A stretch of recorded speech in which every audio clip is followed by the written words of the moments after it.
exclusivo. O Jornal Nacional mostra as imagens proibidas a tomar dinheiro dos fiéis. Neste jogo de futebol está em campo a cúpula da Igreja Universal do Reino de Deus. No intervalo do jogo, Edir Macedo reúne os seus pastores e ensina as táticas para convencer o povo a fazer doações. Você tem que chegar esse povo. Ó, pessoal, você vai ajudar agora na obra de Deus. Se você quiser ajudar, amém. Se não quiser ajudar, Deus vai ajudar outra pessoa para ajudar, amém. Entendeu como é que é? Se quiser, bem, se não quiser, que se dane. Ou dá ou desce. Entendeu como é que é? Agora, é isso aí. Onde você está abrindo assim? É, porque aí o povo vê coragem em você. O povo tem que ter confiança.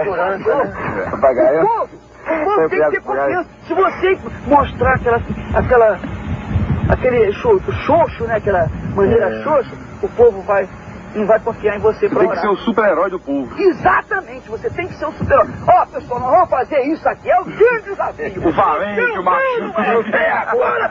Eu fiz isso. Eu peguei a Bíblia. Ô, Deus, ouça essa palavra, então joga no fora aí. Tá, lá mesmo, peguei a Bíblia. Jogou nos Estados Unidos?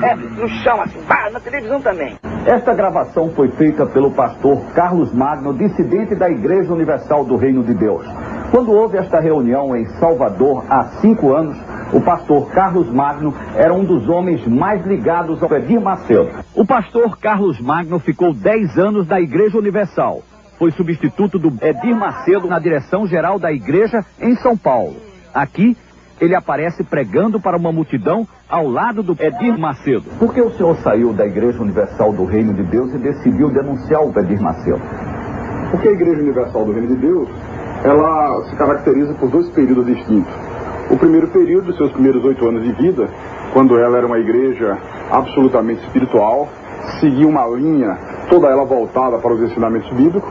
E um segundo período, quando ela passou a ser uma igreja detentora de um poder financeiro, quando o bispo Edir Macedo descobriu o poder que o dinheiro traz, e aí desviou-se dessa conduta espiritual e passou a dirigir a igreja de uma maneira absolutamente mercantilista. As reuniões, como essas imagens provam, já não eram mais aquelas reuniões espirituais cuja preocupação era a vida espiritual do povo, os milagres que Deus operava naquela época, mas a preocupação passou a ser tão somente sobre a arrecadação e como arrecadar cada vez mais. Então isso chama atenção. Pô, esse aí fica com Deus mesmo. Esse aí, aí o que o pessoal, peraí, aí vem o pessoal, então tem aqueles que são tradicionais, esse é um falso profeta, esse vai ser amaldiçoado. Agora tem os outros, poxa, quanto tempo que eu queria isso, poxa, eu tô cansado de ler a Bíblia, de ver tantas palavras e não acontecer nada na minha vida, então esse vai ficar lá do nosso lado, esse vai, é isso mesmo, tudo ou nada, põe tudo lá. Então ele vai ser abençoado. Quem embarcar nessa é abençoado. É abençoado. Quem não embarcar? Quem não embarcar, sim. Entendeu como é que é? Então você nunca pode ter vergonha, não pode ter timidez. Peça e quem quiser dar, dá, quem não quiser não dá. E se não tiver alguém que não dê, tem um montão que vai dar. Tem que ser no peito na raça. Tem que ser no peito na raça. Porque o povo quer ver o pastor, o seu pastor, com coragem. O povo quer ver o pastor brigando com o demônio. O povo quer ver o pastor... O povo já está cansado de falsa humildade do padre, né? Exatamente. O padre é só humilde, não dá nada, não interessa nada. O padre daquela maneira assim, então... Nós vamos lá, isso mesmo, e botar pra quebrar, então vira cambalhota, faz... Então o povo fica louco. É isso aí, entendeu como é que é? As imagens não deixam dúvida quanto a isso. Reúne os pastores, você vê que em nenhum momento se fala em nada espiritual. Ele, de uma maneira até muito grosseira, explica e incentiva como arrecadar, como fazer com que as pessoas deem dinheiro. Mudou o objetivo total da igreja. Então, Moisés foi lá com o cajado dele, com aquele mesmo cajado que ele tinha aberto as águas do Mar Vermelho, visto tantos milagres, ele chegou e perguntou, por acaso pode essa rocha sair água? E tocou na rocha assim. Quando ele tocou na rocha, saiu água. Por acaso, né? Por acaso. Então Deus ficou chateado, porque você tinha que me honrar, eu não te dei um cajado, não te dei uma fé. Isso que a gente tem que falar com o povo. Entendeu como é que é? Por acaso. O nosso cajado é a nossa fé. É a nossa fé. Você tem um cajado. Eu pergunto assim, quem é que gostaria de ter o cajado de Moisés? Pois você tem. Agora é só você usar o seu cajado. 10 mil, traz aqui. Entendeu como é que é? É a fé. Todos concordam porque esse espírito de mercantilismo passou a ser uma constante dentro da igreja. Desafio dos meus. Fala. A pessoa pega envelope e me dá o nome. Eu peguei 300 pessoas com 1000 cruzados. Vai dar até o final do ano. É outubro, novembro e dezembro. Todo dia aparece 2.000, 3.000 na oferta. Ó, tá vendo aí? Tá vendo? Esse não tem dinheiro, esse cara aí. Vê a cara dele. Tá na igreja, não dá nada por ele. Vai lá por ele.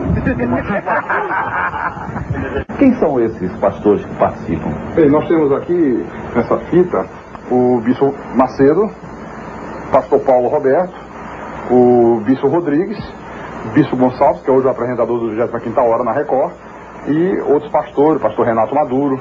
E esses, pastor, quem são?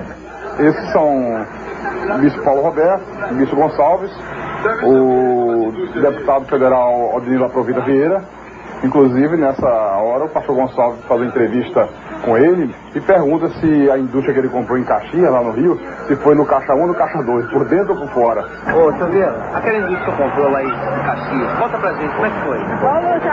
Foi por dentro ou foi por fora? Só pagou como? Por dentro ou por fora? Foi caixa 2 ou caixa 1? Esse é o momento da divisão do dinheiro numa igreja da Universal em Nova York. Havia acabado de ser celebrada a reunião, o culto, na igreja do Brooklyn, e a primeira coisa que o bispo Macedo fez, você pode ver, foi ir para os fundos da igreja. Como não tinha mesa, a igreja era recém-inaugurada, então coloca o dinheiro no chão, e a primeira preocupação era contar, porque ele fazia questão de levar com ele para a casa dele. Tornou-se uma obsessão o dinheiro. Essa festinha aí parece no corredor de um hotel, né? Isso aí é num hotel em Jerusalém, e a prova de como começou a haver uma degradação espiritual na igreja. Pô, vou tirar a roupa, hein, malandro? Ó, o problema é o seguinte. Mas isso é um pastor da igreja. É o líder da igreja, o bispo Gonçalves, o filho do pastor Vieira, que também é pastor, a esposa do deputado. Você vê aí imagens de uma reunião realizada no Hotel 5 Estrelas, em Angra dos Reis, o que contrasta com o que era a igreja na sua época áurea espiritual. Quando queria reunir os pastores, se fazia na própria sede da igreja. Até um lanche que era servido era tudo da maior simplicidade, porque havia um respeito para com o dinheiro doado, que era um dinheiro sagrado para Deus. Depois que ele mudou essa visão, passou a ser feito em hotéis 5 estrelas, grupos de mais de 100 pessoas, gastos com lanchas, com iates, convidados ilustres, deputados, tudo isso com dinheiro da igreja. O deputado Odinilo Aprovita Vieira, esse que pulou na água, está aí na água, e tudo isso, toda essa mordomia, às custas do dinheiro do povo. Quem são esses que estão dançando forró? Esse é o bispo Edir Macedo, o bispo Sérgio Von Helden, o que chutou a santa, e você vê aí que Edir Macedo que está de boné. Estão dançando forró. Dançando forró, no que segundo eles era uma vigília da igreja na praia de Copacabana. Lampiões e lampião e lamparina, velas e candeeiro. Você vai ajudar agora na obra de Deus. Se você quiser ajudar, amém. Se não quiser ajudar, Deus vai mandar outra pessoa para ajudar, amém. Entendeu como é que é? Se quiser, bem, se não quiser, que se dane. Ou dá ou desce. Entendeu como é que é? O Jornal Nacional procurou dirigentes da Igreja Universal do Reino de Deus para comentar as imagens da fita. Ninguém quis falar sobre o assunto. Até amanhã. Até amanhã.